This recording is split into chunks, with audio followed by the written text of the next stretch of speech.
Hello, beautiful souls. Welcome back to your daily divine messages from Spirit. I hope you are having a good day so far, whether you are just waking up or on your way to bed or work or school or the park, wherever, or the grocery store, wherever you are, however you are. I hope you're doing well and I hope you're staying blessed. And I hope you are staying in gratitude. I am feeling a need to say that because it's funny, because right after I made a list of my gratitudes in my gratitude journal, and the first thing that I wrote that I was grateful for was my cat. My cat knocked his bowl down on the ground, and I was really annoyed. And I said, sometimes I'm over being a cat mom. And I just realized, didn't I just write in my notebook that I was grateful for this cat? So I had to remind myself as well that sometimes two things can exist at the same time. Thank you, love. Sorry, the air just turned on. Two things can exist at the same time. You can be both annoyed with something that you love and still love it greatly. You can be annoyed with a cat or a dog or a child or a parent or a loved one or a lover or a job and still be grateful for it. For some reason, I'm hearing that someone needs to hear that today. And I needed to remind myself that as well. Two things can be in the same space at once. It's okay.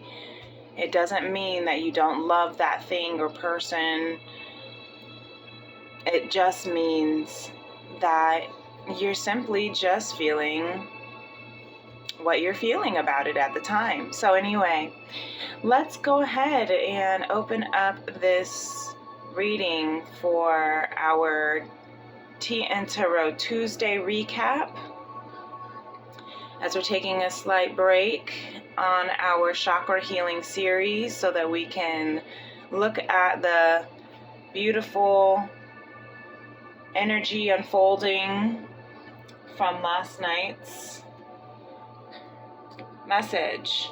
I try to listen back to my messages after, but it was so late because we were on this video lasted almost 2 hours, mainly because the first 30 minutes I had such a good time talking and chatting with the live audience. It was really great. So thank you for those who were there.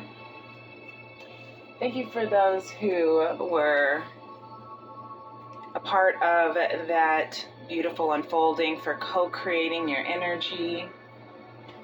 I know I told Tony I wasn't going to let him back in, but when that air comes on, I know he doesn't like the loud noise. Move your tail.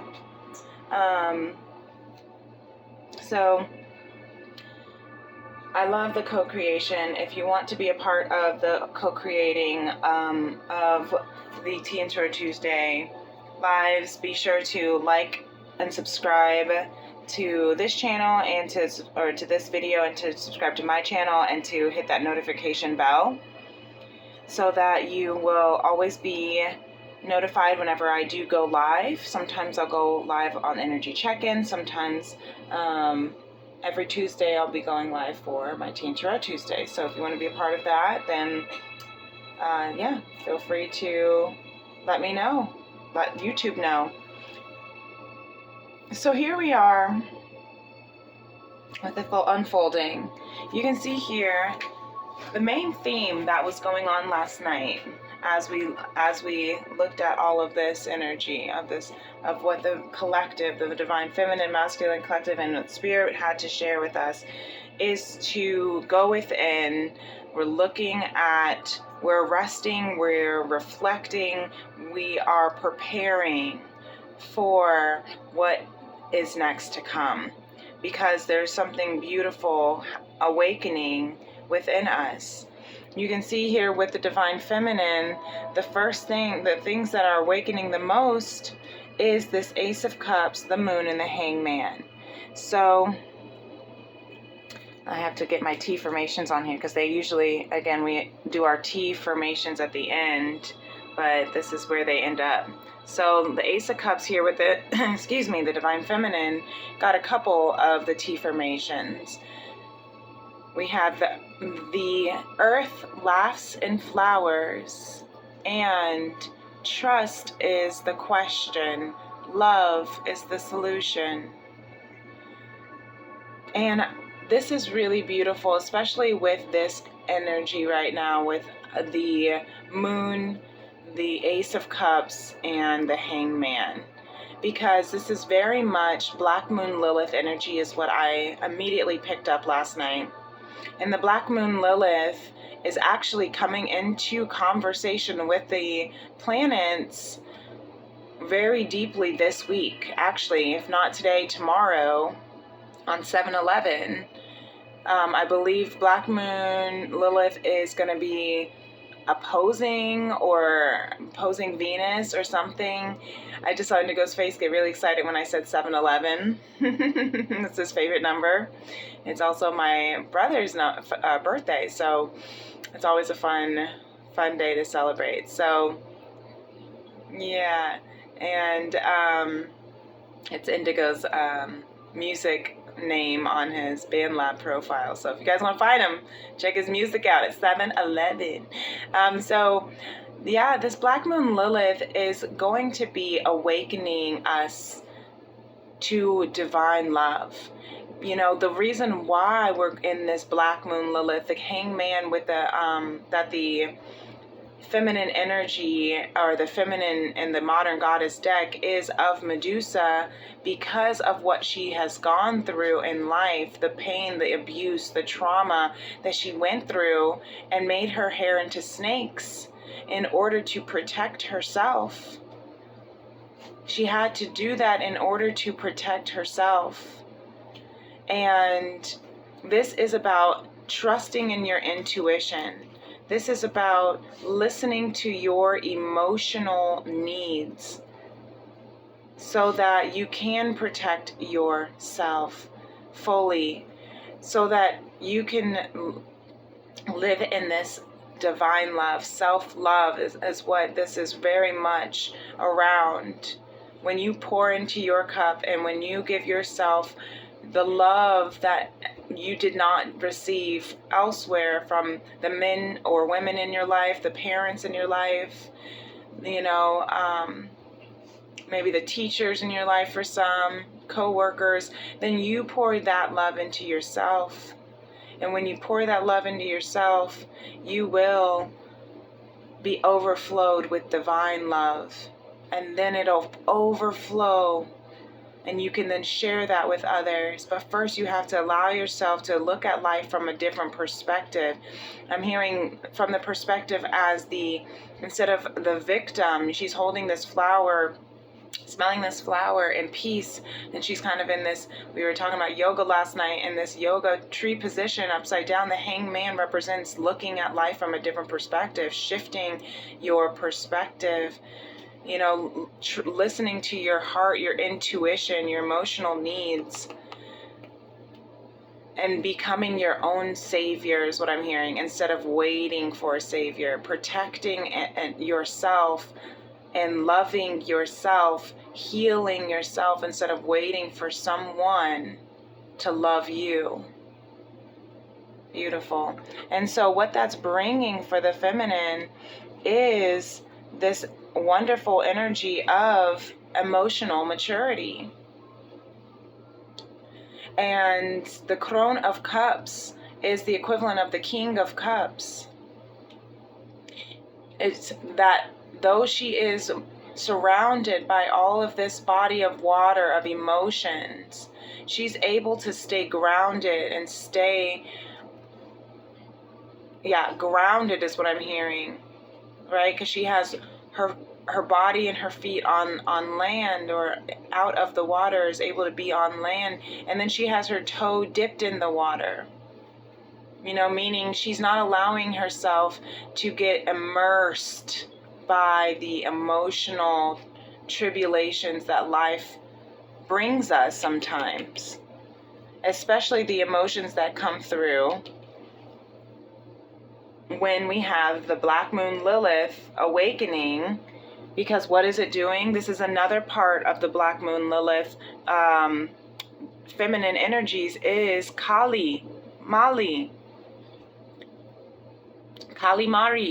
She is the body, the person, a woman embodying the death card, Scorpio energy, Pluto energy.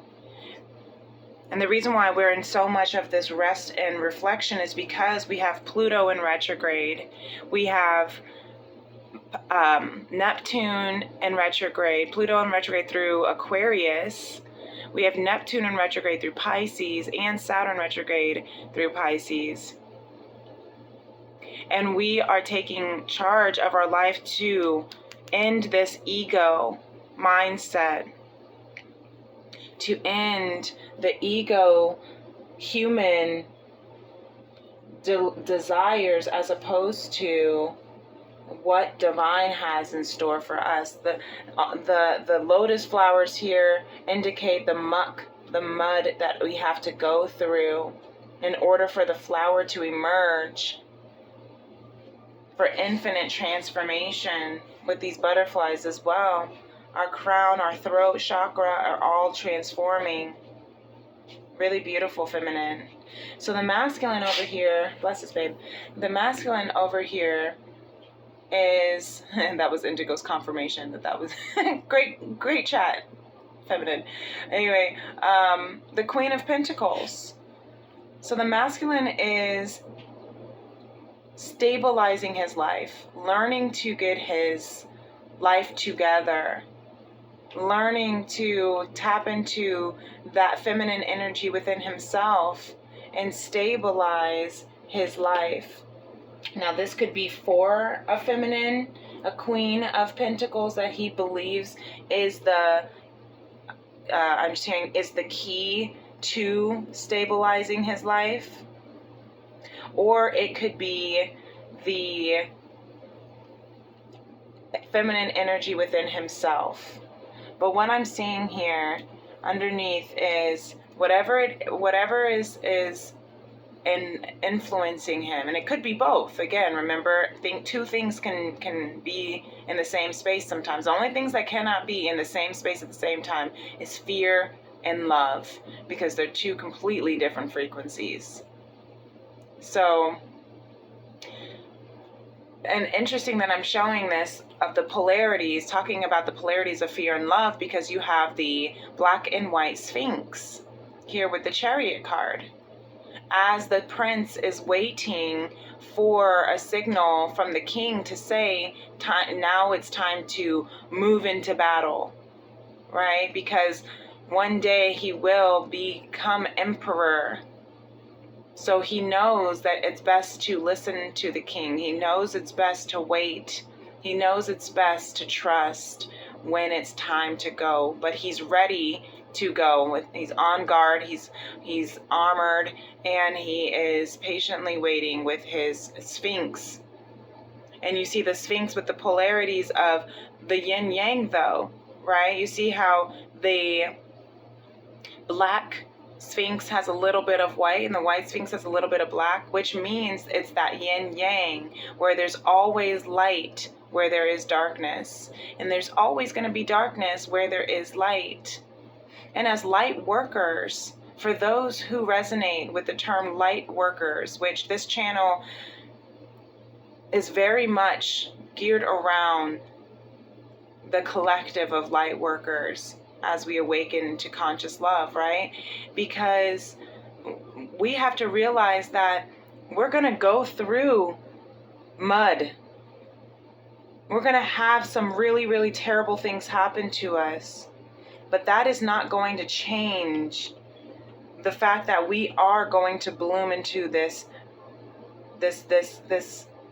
flower, that we are the queen, we are king, right?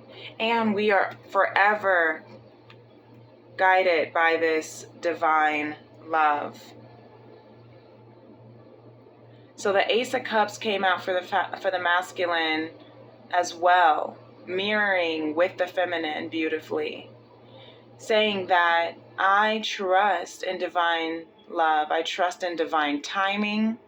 I trust in divine love. This is really beautiful, right?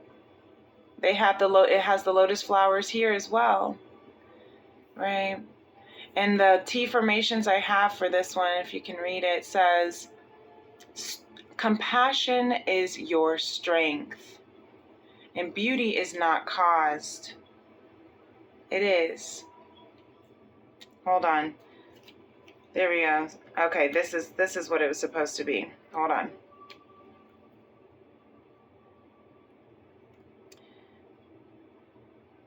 It was supposed to be, compassion is your strength,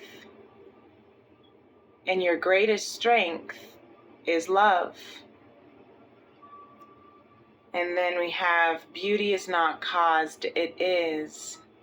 It is by being in compassion, by being in, oh, that was supposed to be in the Queen of Wands. Sorry guys. Okay, there we go. Sometimes they fall and move over because I had to shift the cards. Anyway, so you can see here with the Queen of Wands that came out with the Ace of Cups and the Chariot, it's showing that the masculine is in, moving and finding confidence in himself. Again, once again, tapping into that feminine quality within himself.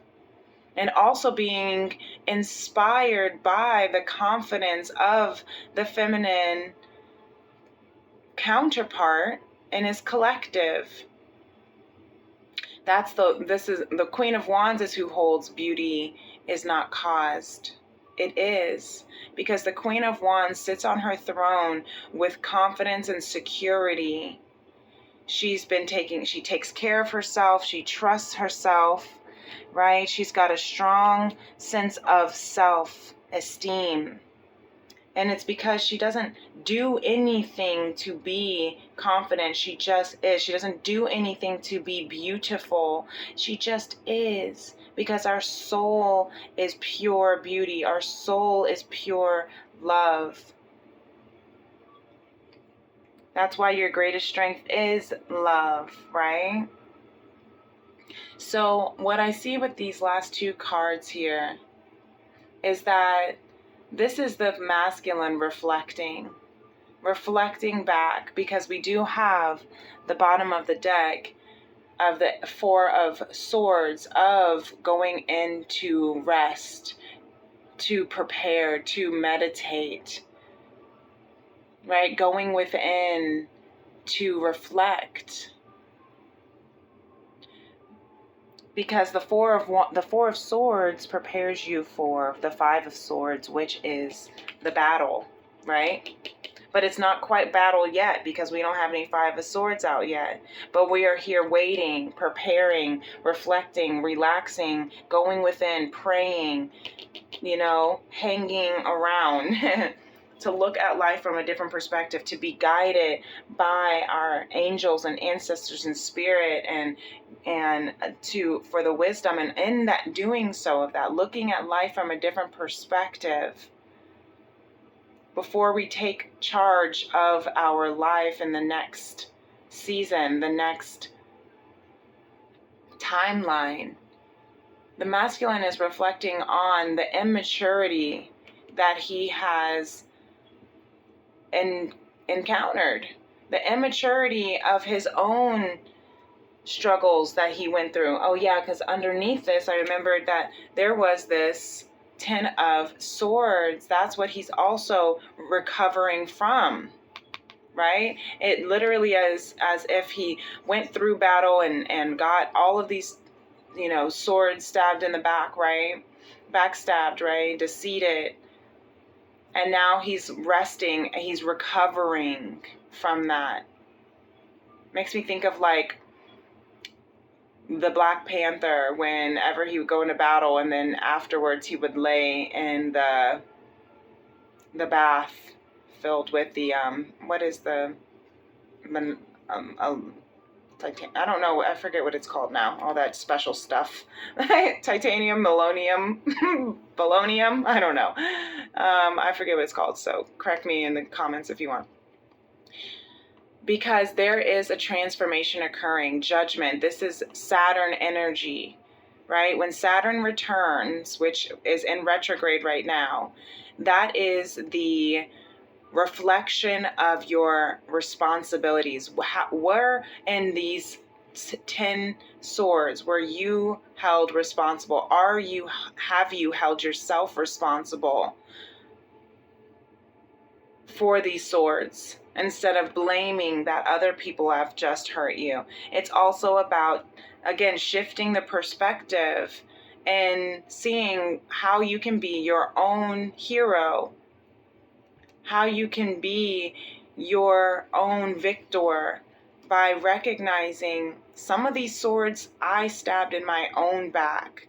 And that way, when Judgment Day comes, he has something to celebrate because he stood his ground, because he fought for this place at the table. With your soul tribe, the masculine is preparing for celebration with your soul family, with your loved ones, with your brothers and sisters. And if you don't have any brothers and sisters in your real family, your soul chosen brothers and sisters that you chose. And so this is where he's reflecting. This is where he's realizing where he was responsible in those swords. He was not being very careful. He was very careless and selfish when in the way that he immaturely used his wand, his passion, as well as his sexuality is what I hear from this, because he's just sitting there with his hands on his wand, not being mindful about how it's affecting other people. All he cared about was getting what he wanted, pleasing himself in vain. And it's where the feminine is also, again, looking at life from a different perspective, from her own experience. And that's where there's the conversation between the masculine and feminine. She is reflecting on the fact that she did have to hurt others in order to protect herself because she was hurt so badly. And who was she hurt so badly by? The masculine's immaturity. When it came to his abusive, overpowering, patriarchal, my way or the highway, all I want is you know what, and nothing else. And what did that do? It caused a severance, a separation, an inability to communicate healthily. This is the card, the Six of Swords, of getting out of Dodge, getting to clearer waters, getting to calmer waters so that you can have a conversation, so you can save your family. This is supposed to be a card where he is moving with a woman and her son to another land, right? After the Five of Swords, right? We have the Four and the Six of Swords, but there hasn't been the battle yet. Why? Because he's reflecting on how he lost his chance, is what I'm hearing for that. But what I'm also hearing Spirit say is the masculine hasn't lost yet because the battle has not begun. There is no Five of Swords, right? The battle has not begun. I did see the Five of Wands underneath the deck there, but that is just more so of standing in your power up against status quo, competition, right? The masculine knows that there's competition with what it is that he wants in his life or who it is that he wants in his life. So that's where he is. He's going to be competing against that Three of Cups, that celebration. He's going to be competing for the celebration that he desires with his soul chosen loved ones. So over here on with the collective, the first card that came out is the Eight of Wands reversed. And the Eight is of action, right? The Eight of Wands is of passion, of taking action. But today, the masculine and feminine got the Eight of Wands upright at the bottom of the deck during their root chakra healing series yesterday. But today, the Eight of Wands comes out for the collective, for the masculine and feminine as one collective. Because again, it's taking a pause. It's saying, don't take action just yet. Pause, because eights are ending old cycles and beginning new cycles. We're in the space right now between the old cycle and the new cycle. It's a limbo space. It's the shift between, it's the shifting, the transition.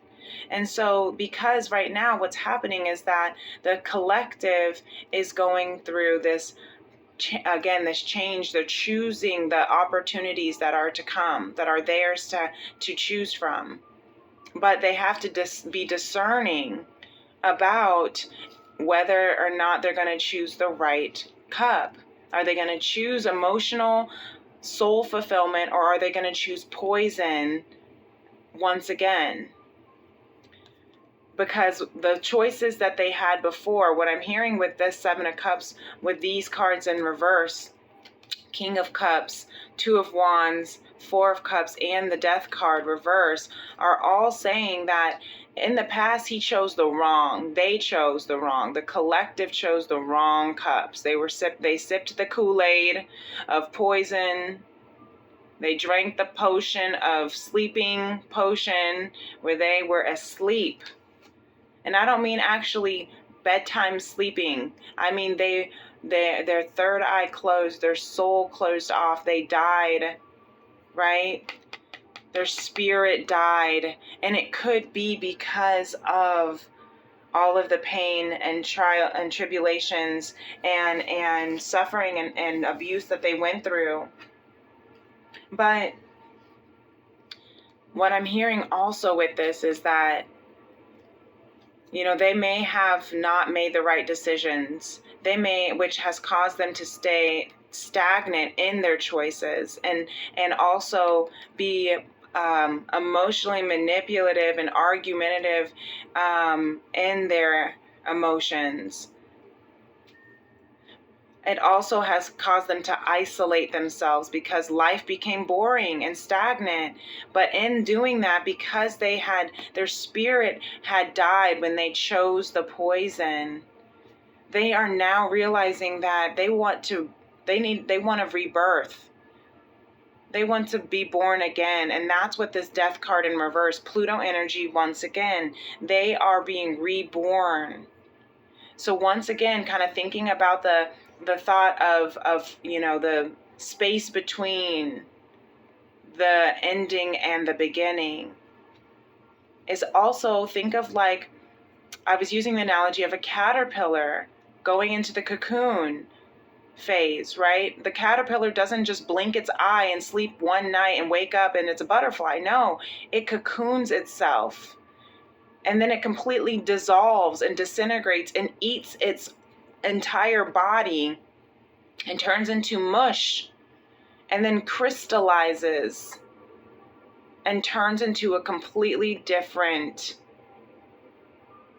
I don't even know if you would consider it a species, what kind of, it just turns into a completely different thing with wings that can fly. But it takes time, right? That's why there are the lunar cycles here, because the lunations help us with our transformation. Lunation means transformation, is what I'm hearing, right? So as we're going from the phases of the new moon in Cancer that we had last week, we are now going into the full moon in Capricorn, our second full moon in Capricorn next week. Is it next week? The 21st. Yeah, it's Indigo. There's something I want to say about the Death card. Okay, what is Spirit telling you about the Death card? Well, it's like, you're starting a new life cycle. Mm-hmm. Starting a new life cycle. Yeah, because it's in reverse.